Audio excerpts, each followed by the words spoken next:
Bismillahirrahmanirrahim. Alhamdulillah wassalatu wassalamu ala Rasulillah wa ala alihi wa sahbihi wa man tabi'ahu wa wala. Kitab dipanggil Fiqhus Sunnah. Bab seterusnya, bab berkenaan dengan penggunaan kulit, menyamak kulit. Silakan, tafadhal. Okey. Kulit binatang boleh menjadi suci dengan disamak, kecuali kulit anjing, babi dan haiwan yang lahir dari keduanya atau dari salah satunya. Okey. Kita dah masuk lepas ni, sebelum ni kita belajar bab air, betul tak? Okey, kita belajar bab air. Bila kita bincang bab air, dia masuk pula bab bekas nak simpan air tu. Jadi bekas apa yang boleh simpan air? Bekas mana yang kita bolehkan, yang dibolehkan untuk menyimpan air. Sebab itulah dia masuk dalam bab bekas kulit ni. Sebab pada zaman Arab dulu, baldi-baldi ni mana ada, mana baldi besar-besar, ada dalun ada besar-besar, ada benda. Tapi nak simpan air tu biasanya kulit tu juga adalah tempat simpan air. Baldi besar ada, dalun, ada bukan besar-besar macam tu. Tapi taklah sebanyak macam zaman kita sekarang. Nak pakai baldi je, kita terus je pergi Tesco, musim tak ada air ni, pergi beli 3-4 biji. Tak, bukan macam tu. Masa zaman tu tak semudah macam kita sekarang. Dan antara cara nak simpan air zaman tu ialah dengan kulit binatang. Sebab tu relevannya dibawanya bab menyamak kulit ni tadi. Jadi kata Syekh, dia kata Syekh Abu Syuja' ni, maka dia kata juludul maitah tutahhar bid-dibagh. Jadi kulit binatang, mayat, bangkai, disebut ni bangkai. Bila sebut bangkai, maknanya binatang yang mati dengan cara yang tidak disembelih. Nampak tak? Kata kulit bangkai. Maksudnya katakanlah ada kambing mati, kena langgar lori contohnya. Okey, kulit daging dia memang makruf lah tak dimakan. Hurrimat alaikumul maitat waddam wa lahmal khinzir. Diharam ke atas kamu maitah. Maitah ini bangkai. Bangkai ini apa? Binatang yang mati tak disembelih. Bila mati tak disembelih. Tapi di sana ada kulitnya. Kulit tadi boleh pakai tak? Boleh pakai tak kulit binatang kambing tadi yang kena langgar lori tadi tu? Kalau kambing itu kita punya lah. Kalau kambing orang tak boleh ambil lah. Tanya lah buruk saya pula, tak boleh ustaz. Sebab apa? Kambing orang lain lah. Kambing kita lah ni. Boleh tak? Boleh, kata Syekh. Dia kata bila dia dibersihkan, bila dia disamak. Okey, perkataan samak ni, bahasa Melayu ni bila sebut samak ada dua jenis samak, betul tak? Satu samak yang kena anjing tu, itu pun kita panggil samak juga. Tapi samak kulit ni macam mana hukum dia? Nanti kita akan tengok nanti. Illa jildil kalb wal khinzir, melainkan kulit anjing dan khinzir, dan apa yang lahir daripada keduanya. Itu mazhab Syafi'i. Sebab mazhab Syafi'i kata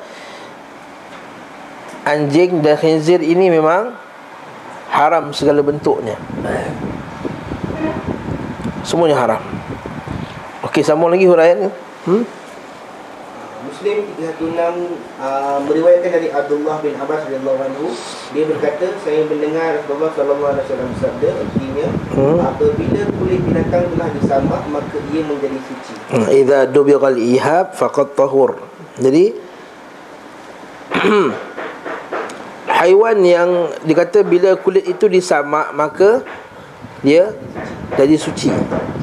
Okey, bila dia akan menjadi suci. Jadi samak di sini maksudnya apa?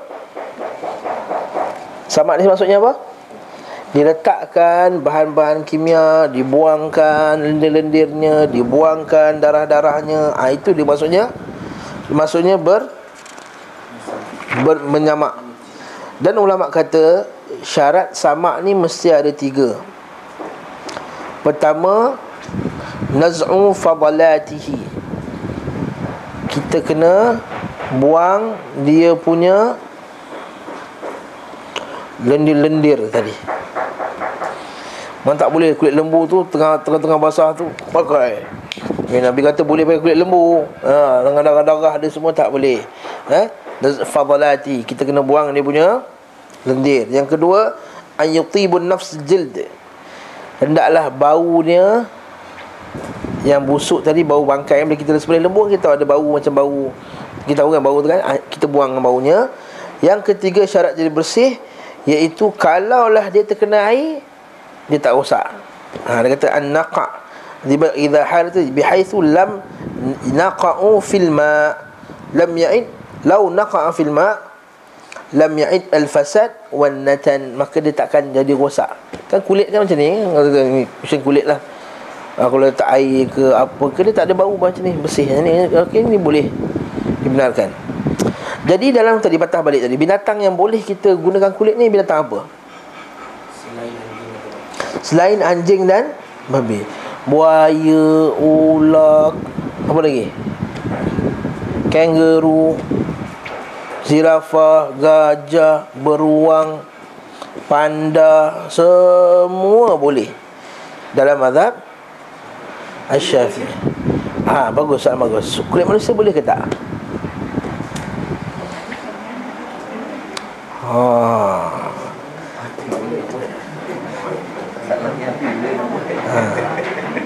Alhamdulillah, soalan ni keluar dalam kitab Majmu'. Soalan ni keluar. Adakah kulit manusia termasuk dalam ini? Kata kulit manusia haram digunakan, walaupun memanglah tak najis, tapi ala karamati, kerana kemuliaan pada kulit tersebut sebagai daripada manusia, tak boleh dibuat. Hampir dikata hampir ijma' masalah ini, kulit manusia tak boleh kita ambil manfaat daripadanya. Wallahu a'lam bissawab.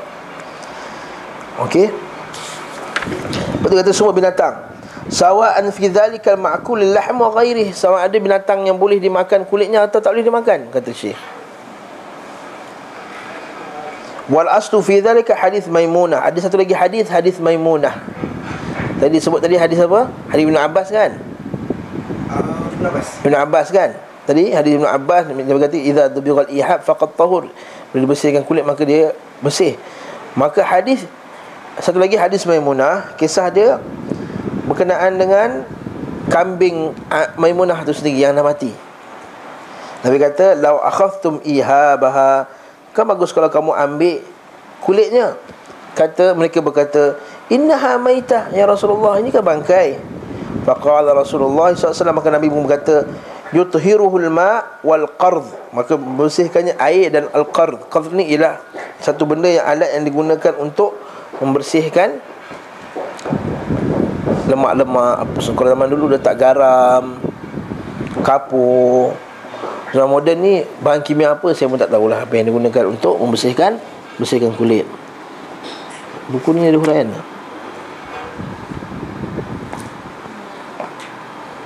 Okey, sambung saya baca. Yang dimaksudkan dengan disama adalah dihilangkan sisa-sisa daging dan cairan yang melekat padanya, yang boleh menyebabkan jadi busuk nampak tadi. Buangkan dia punya pertama, buangkan lendir-lendir. Yang kedua, yang menyebabkan jadi busuk, yang hilangkan bau busuk dia. Yang ketiga seterusnya, bila kena air tidak menimbulkan bau hanyir. Bila kena air tak menimbulkan bau hanyir. Betul lah tu. Okey, sambung. Tulang dan bulu bangkai binatang hukumnya najis, kecuali tulang dan rambut manusia. Allah Subhanahu Wa Taala berfirman, "Hurimat alaikumul maitat." Artinya diharamkan bagimu memakan bangkai. Okey, yang ni masalah yang lain pula. Bagaimana pula dengan tulang? Apa lagi? Bulu. Tulang dan bulu bangkai binatang. Bangkai binatang. Tadi kambing tadi dah mati. Kita ambil kulit dia, kemudian kita samak dia, maka boleh pakai kulit. Tiba-tiba ustaz, boleh tak kita ambil tulang dia? Boleh tak kita ambil bulu dia? Bulu dia tu boleh tak kita ambil? Katakanlah kambing biri-biri contohnya. Kambing biri-biri kan ada bulu. Bulu dia tu kita cukurkan dulu. Lepas tu kulit dia kita samak. Bulu tu kita ambil. Nak buat baju kot ke apa ke, nak pergi Turki sejuk, boleh ke tak? Okey, dalam majoriti mazhab Syafi'i, buka kitab banyak, kitab Syafi'i, semua kata tak boleh pakai. Cara dia maitah. Apa dia? Bangkai. Bangkai. Bukan yang disembelih dengan cara yang betul. Bangkai. Dalil ulama Syafi'i, dia pakai dalil berkenaan dengan makanan tadi. Diharamkan kepada kamu al-maitah. Maksudnya kamu tak boleh makan bangkai. Jadi ulama Syafi'i kata macam ni, kalaulah tak boleh makan, maksud benda tu najis. Itu pendapat ulama mazhab Syafi'i. Pendapat ni tak disetujui oleh ulama mazhab Hanafi. Dia kata kulit itu part of badan kambing tadi. Kalau kulit itu boleh dibersihkan sehingga tak ada lagi kesan-kesan darah, kesan-kesan lendir, kemudian boleh digunakan, kenapa tulang kalau kita dah bersihkan dan apa semua tak boleh pakai pula? Sebab dia kata illah kata tempat di mana dia jadi tak boleh pakai tu sebab lendir. Nampak tak? Sebab lendir. Sebab tu Nabi suruh buang lendir dia. Kalau pada tulang, bulu, dia tak ada lendir binatang tersebut, maka dia kata bulu dan tulang boleh juga pakai. Dikuatkan pula ada satu riwayat daripada Imam Ibn Shihab Az-Zuhri rahimahullahu ta'ala. Dia kata kami dulu, para sahabat juga dulu, pakai bulu binatang, pakai apa semua daripada maitah, daripada bangkai tadi. Oleh sebab itu, terlihat ada pendapat ulama yang kata boleh memakai bulu-bulu tersebut. Jadi kalau katakanlah kita beli kot bulu daripada UK contohnya, kita tahu UK mana sebelih binatang, ataupun Sweden contohnya, kot bulu daripada Sweden yang bukan daripada disembelih, kalau ikut mazhab Syafi'i boleh pakai tak? Tak boleh pakai. Kalau mazhab Hanafi boleh pakai atas hujah dia tadi. Wallahu ta'ala alam bisawab. Ustaz bagi kita confuse. Ustaz orang belajar nak faham ni, confuse lagi. Tak, kita mazhab Syafi'i tak boleh pakai, habis itu. Mazhab Hanafi tak boleh, mazhab Hanafi boleh pakai. Hujah dia tadi, hujah dia kalau kulit tu part of badan kambing tadi bersih boleh, kenapa kalau tulang tak boleh? Disamakan. Mazhab Hanbali dia beza pula.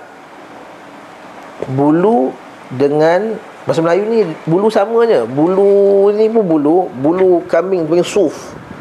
Suf tu wool. Kalau bulu orang putih panggil apa? Hair. Fur. Wool lain kan? Wool tu macam biri-biri kan? Mazhab Hanbali dia beza. Wool boleh, fur tak boleh. Hair tak boleh. Tanduk boleh, tulang tak boleh. Yang itu dia punya perbezaan mazhab Hanbali lah. Ala kulli hal, mazhab Syafi'i tak boleh. Hujah dia tadi, hurimat alaikumul maitah. Kalau lah daging itu haram dimakan, maka semua kaitannya adalah bangkai. Wallahu a'lam bissawab. Ada soalan. Kita belajar fiqh sunat Imam Syafi'i. Tapi dalam apa yang tadi saya baca, dia ada pengharaman fiqh. Jadi kita dan Rasulullah pun cakap, jadi Ustaz pun ada cakap, kalau ada dua pilihan, Rasulullah akan ambil lebih mudah. Itu masalah dunia saya. Kalau dua pilihan, Rasulullah akan ambil mudah. Jadi mazhab semua betul. Dan Syafi'i pun betul, Hanafi pun betul, Maliki pun betul, Hanbali pun betul. Jadi adakah salah kalau kita ambil yang lebih mudah? Salah. Kita tak boleh kata semua mazhab betul. Kita kata semua mazhab pendapatnya perlu dihormati selagi mana ada dalil daripadanya. Okey? Itu kita kata. Yang kita disuruh untuk ikut mana yang lebih dekat dengan Quran dan Sunnah. Tapi kalau kita rasa macam kita tak yakin dengan pendapat tersebut, kita kekal patah balik pada mazhab Syafi'i, bagi saya tidak ada kecelaan padanya. Okey, seterusnya, boleh tak kita nak ambil pendapat mazhab mana? Setiap mazhab kita ambil yang paling mudah. Ini tak dibenarkan oleh ulama kita. Sebab apa? Nanti kita akan jadi bab orang yang bermudah-mudah. Maksud saya sebut nanti, Saya kata nanti dalam masalah, saya sebut dalam kuliah sebelum ni kan, dalam masalah nikah kan, mazhab Maliki kata tak payah saksi, mazhab Hanafi kata tak payah wali. Jadi dia ambil mudah masalah wali, dia ambil dia ambil Hanafi, saksi dia panggil, dia ambil mazhab Maliki. Dia hybridkan dua tu sebab nak senang. Lalu dia pun ajak makwa dia, jom nikah. Kena beritahu wali, tak apa Hanafi. Saksi tak ada, tak apa Maliki. Habis tu dah nikah lah. Balik-balik korang nikah, dah nikah mak. Tadi kat sini kat pasal malam tadi nikah.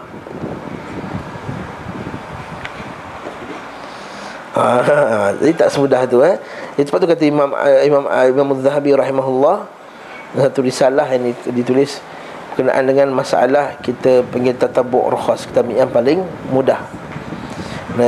Kata para ulama kita, siapa yang mengambil yang paling mudah setiap mazhab, maka dia akan jadi zindiq.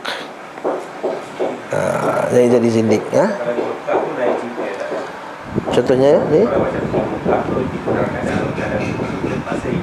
mazhab yang lebih mudah memudahkan kita.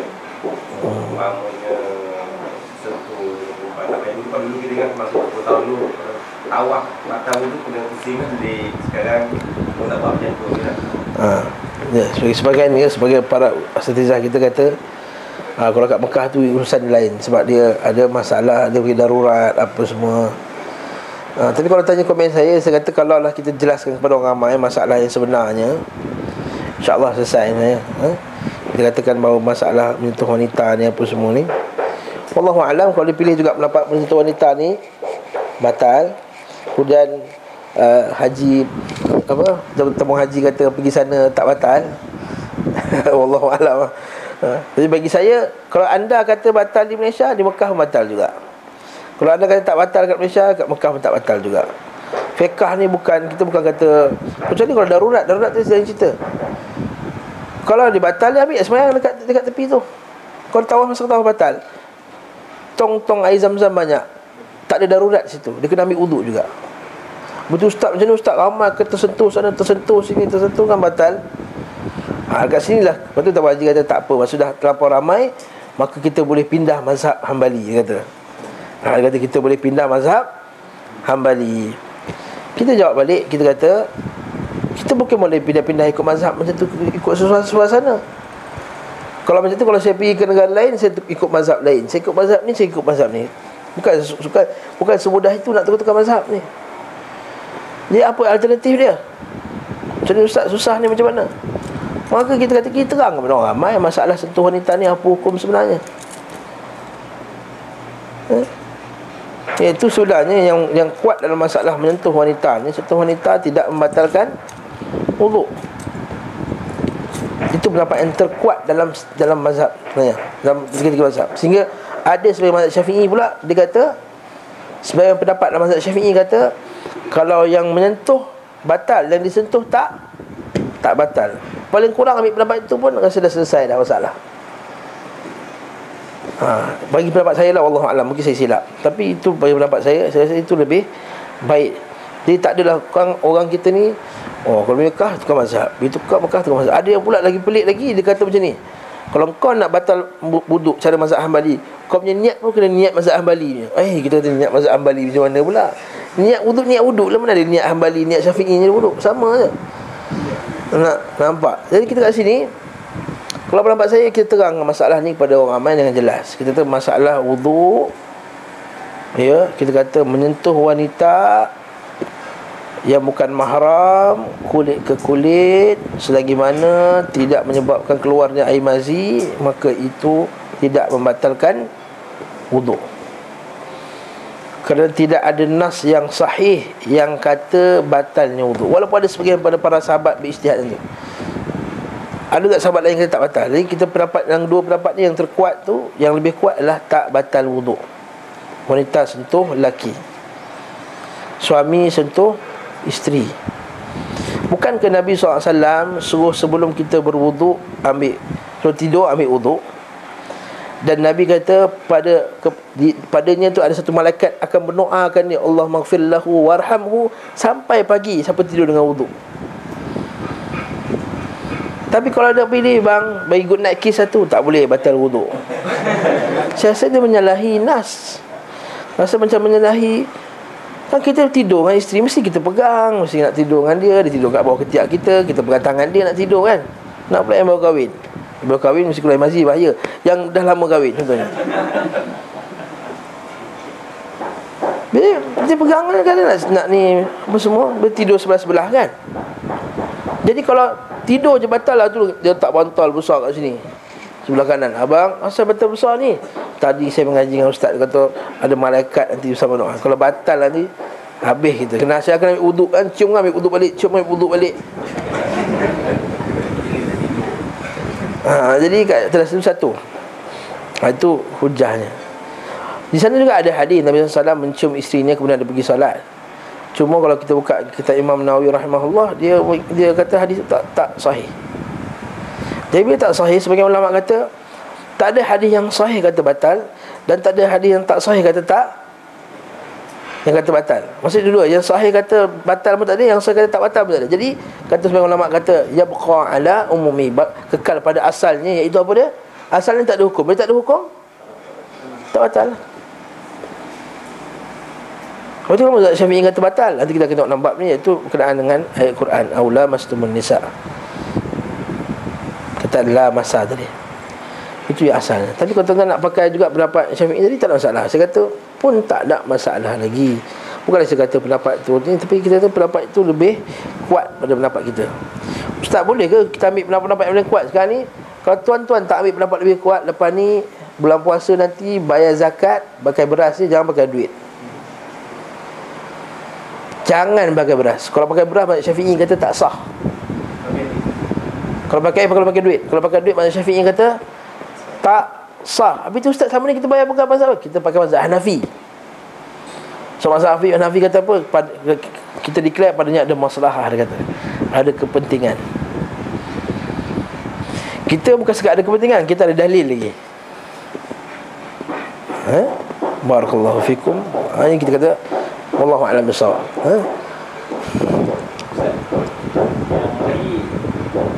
Tulang dengan bulu haram kalau bangkai lah. Bangkai lah. Kalau sembelih halal. Sembelih halal belaka.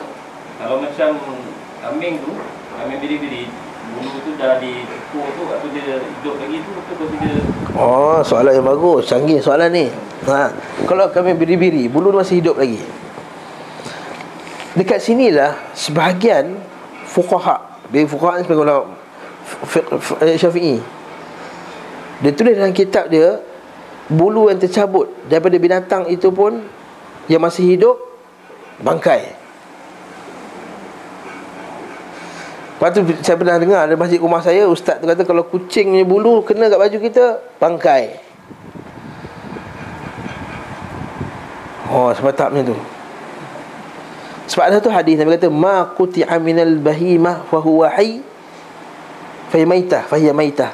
Maka atau haram, kalau sallallahu, apa yang terputus daripada binatang sedangkan binatang itu masih lagi hidup, maka dia adalah bangkai. Katakanlah lembu tu hidup lagi, tiba-tiba kaki dia putus, Allah rugilah, kaki nak buang macam ni je, baik kita buat sup kaki dia ni, boleh tak? Kan? Kambing tu dah langgar motor, kaki putus satu kaki dia, kambing hidup lagi, sakit. Kaki putus, ambil buat sup. Kaki je tadi buat sup, binatang ni hidup lagi, boleh tak? Tak boleh, haram. Dia anggap sebagai bangkai. Sebagai ulama kita kata, termasuk dalam tu juga adalah bulu-bulu dia sekali, bangkai. Jadi benda tercabut daripada binatang, maka dia adalah bangkai. Tapi pendapat ni ditolak oleh banyak ulama.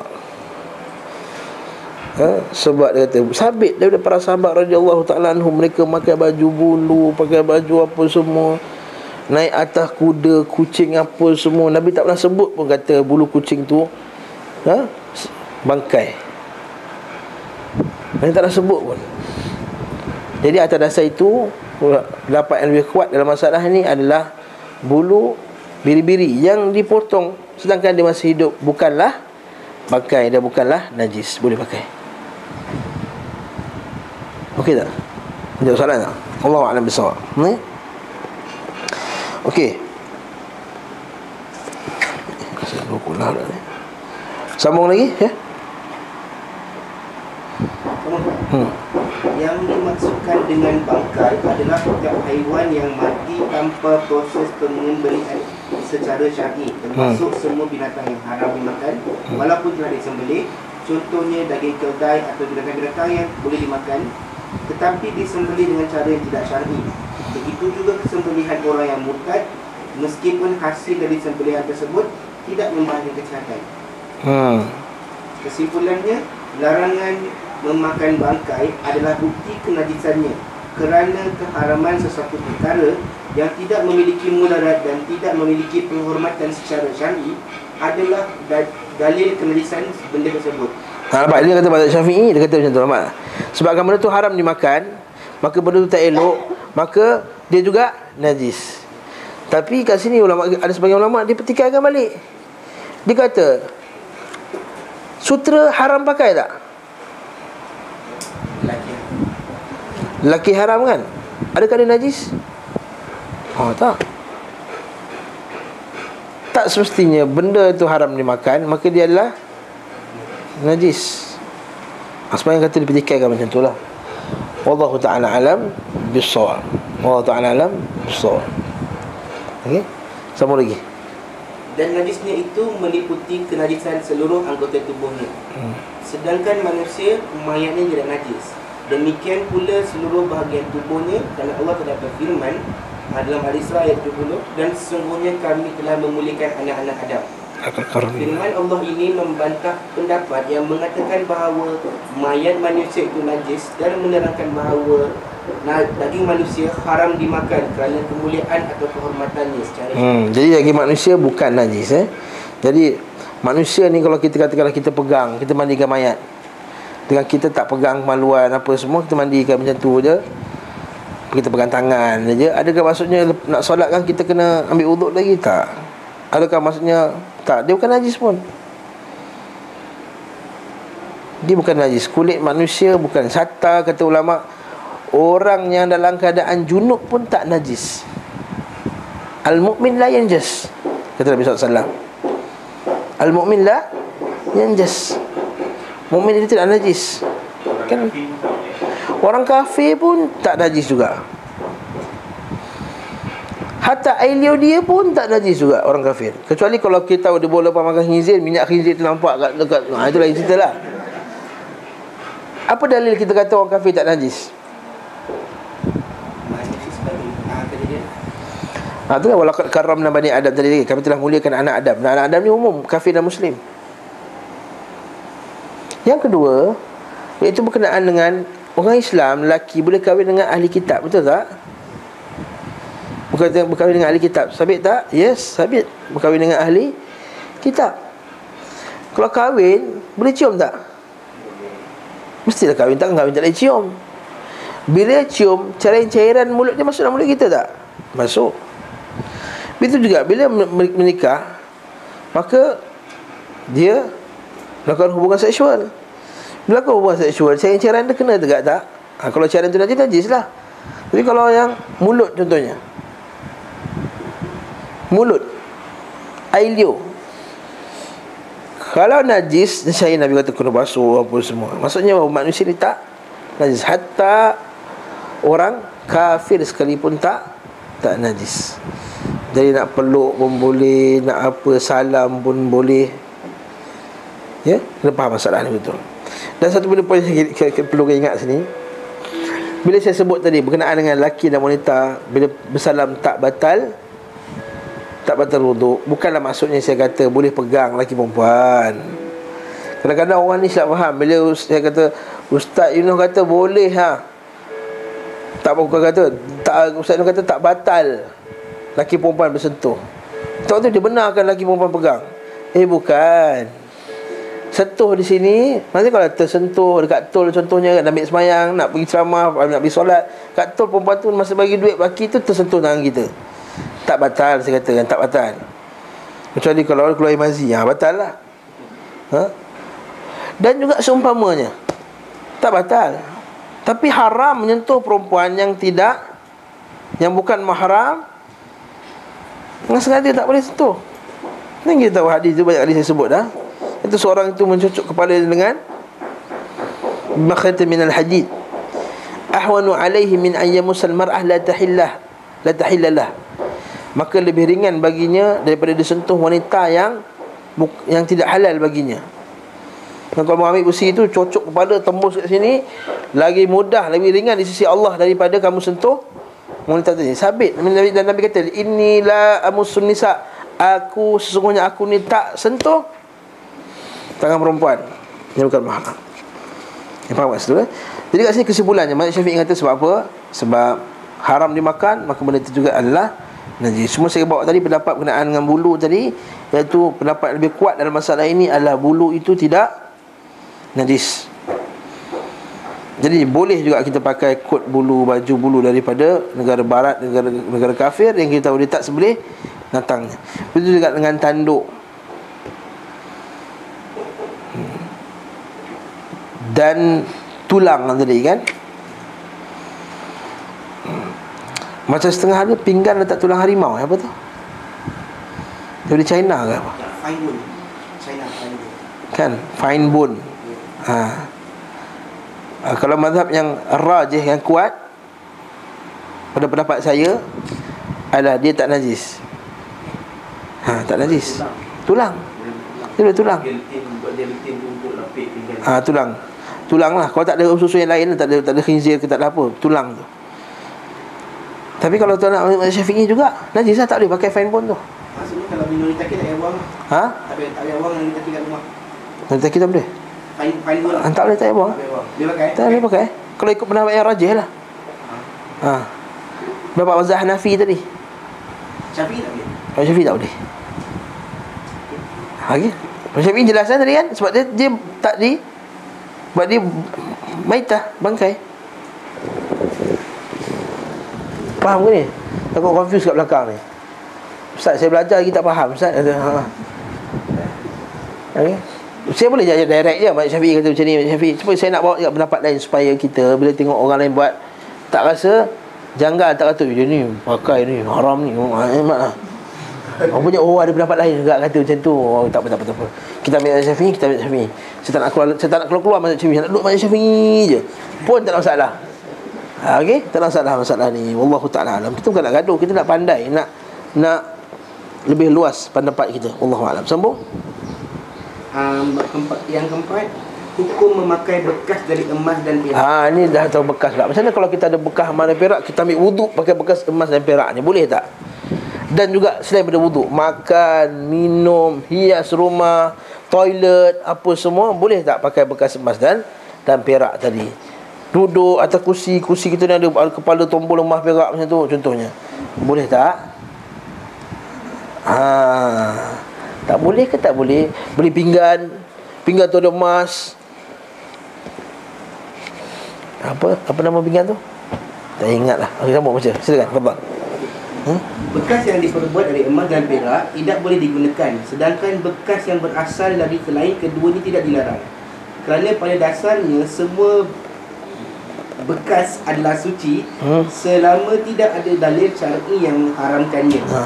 Imam Bukhari dan Muslim meriwayatkan dari Huzaifah bin Al-Yaman, dia berkata bahawa Rasulullah SAW bersabda, artinya janganlah kalian mengenakan pakaian dari kain sutra dan janganlah kalian makan dari bekas emas dan perak. Dan jangan kamu minum dan makan daripada bekas emas dan perak. Jelas tak masalah tu?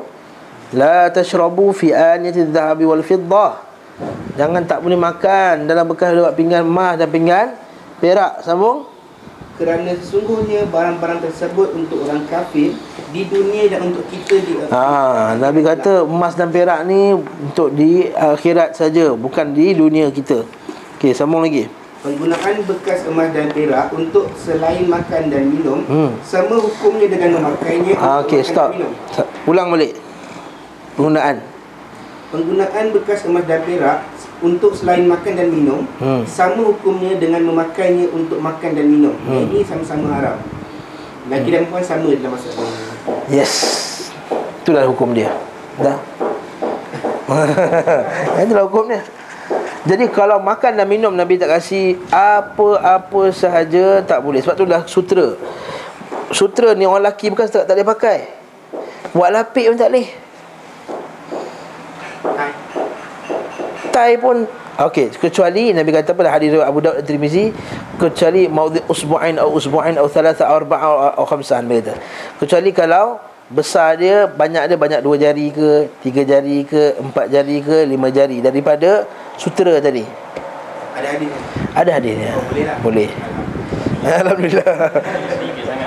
Sedikit. Maksudnya disebahkan dengan lain dia sedikit sangat, tak ada masalah. Tapi itu sutera emas kata ni, kata ulama ni Kifayatul Akhyar. Kifayatul Akhyar ni kitab mazhab Syafi'i lah saya ambil ni. Saya bukan ambil kitab mazhab Hanbali ke tidak. Dia kata macam ni kita bacakan huraian ni. Itu pendek je, ini panjang sikit. Dia kata apa? Pengharaman berkenaan dengan bekas emas dan perak ni bukan sekadar satu hadis, ada satu lagi hadis. Nabi kata apa? Hadis riwayat Muslim, alladhi yashrabu fi aniyati adh-dhahabi wal fiddah innama yujarjiru fi batnihi nar jahannam. Siapa yang minum daripada bekas emas dan perak, maka perut dia nanti akan bergelegak dengan emas dan perak di akhirat kelak. Bahaya tu. Okey. Wa qala an-Nawawi, berkata Imam Nawawi syarah Muslim, ashabuna, berkata ulama mazhab kita, in aqada ijma', telah ada ni ijma' atas tahrimil akli wa syurbi wa sairil a'mal fi ina'iz zahabi wa fiddah. Telah tetaplah ijma'. Bila ijma' ni apa? Sepakat. Bukan dia kata ada khilaf-khilaf lagi dah. Tadi masalah binatang tadi tu khilaf banyak tadi, 3 pendapat. Yang ni dia kata in aqad ijma' ala tahrimil akli wa syurbi wa sairil a'mal, semuanya sekali dalam bekas emas dan perak.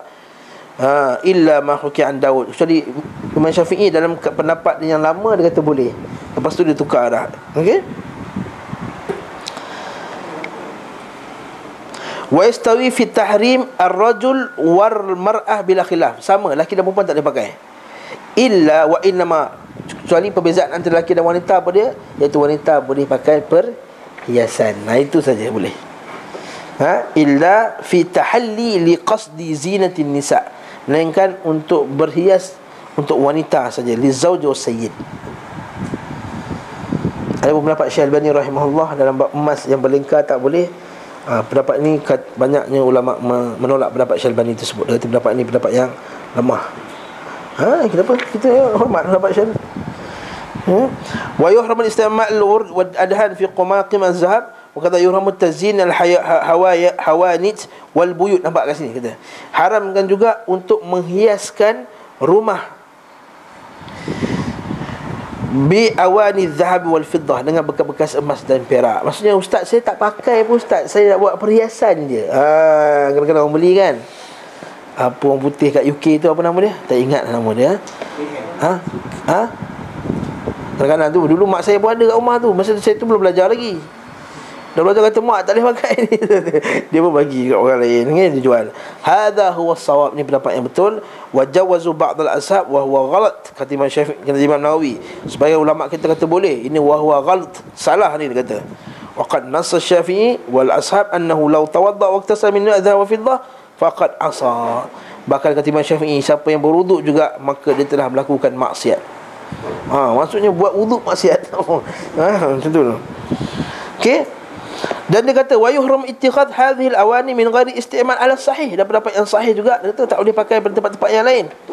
La'annaha ma haruma istimali haruma ittikhadhi kal alati lahwi. Tak boleh juga bila diharamkan guna untuk berwuduk. Maksudnya wuduk tu benda yang wajib, tak boleh pakai emas dan perak. Apatah lagi benda yang tak wajib, benda yang hias-hias saja lagi tak boleh. Afanallahu al-karim min ta'ati ma huwa sababun linnar. Kata Syekh, dia kata kita minta Allah Ta'ala melindungi kita daripada kita buat perkara yang menyebabkan kita masuk neraka. Wa yurallahu ala sa'ir san'ataha ala sani' san'atah. Orang yang buat tak boleh buat. Bahkan orang yang buat pula haram dia buat pinggan daripada emas dan perak tadi. Wala yastahiqu ajrah, tak boleh bagi dia upah. Kalau buat juga jangan upah dia. Okey. Ya anna fi'luhu ma'siyah, kerana perbuatannya maksiat. Walau kasra syakhsun hazil awani, kalau pecah contohnya, fala arush alaih, Maka jangan ditampal, biar akan pecah. Wala yatalibu bil arsh wala ruf'ihi ila adh-dhalim min hukam zamanina li'annahum jahalatu yata'adhawna hadhihi al-awan. Jangan bagi pula pinggan-pinggan tadi kepada pemerintah-pemerintah yang zalim, dia kata. Sebab pemerintah zalim ni jahil juga, nanti dia bagi pula orang lain pakai, lagi tambah-tambah lagi orang punya dosa, dia kata. Hadha liyashrul muskir ma'al alatil rahwi.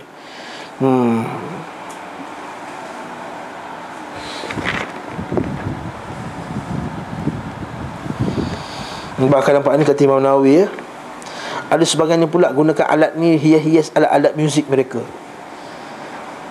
Apa kata Imam ini? Kata Imam kita mazhab Syafi'i ni, dia kata akhirat kelak yamsakhun nas min ummati, ini hadis Tirmizi, fi akhir zaman manusia ni akan berubah jadi khinzir dan kera. Kata para sahabat, qalu ya Rasulullah alaysa yashhaduna alla ilaha illallah, bukankah mereka bersaksi bahawa tiada Tuhan menyembah melainkan Allah, bersama Allah dan Muhammad itu Rasulullah? Bala, bahkan dia betul, dia mengucap la ilaha illallah Rasulullah, tapi ittakhadul ma'azifa wal qainat, pakai alat muzik, main alat muzik dan menyanyi. Fabatu ala lahwihim wa la'abihim, dan mereka itu lalai dalam kesedapan mereka, permainan mereka. Fa asbahu qad basahu qaratul khazan, mereka jadilah kera dan babi tadi.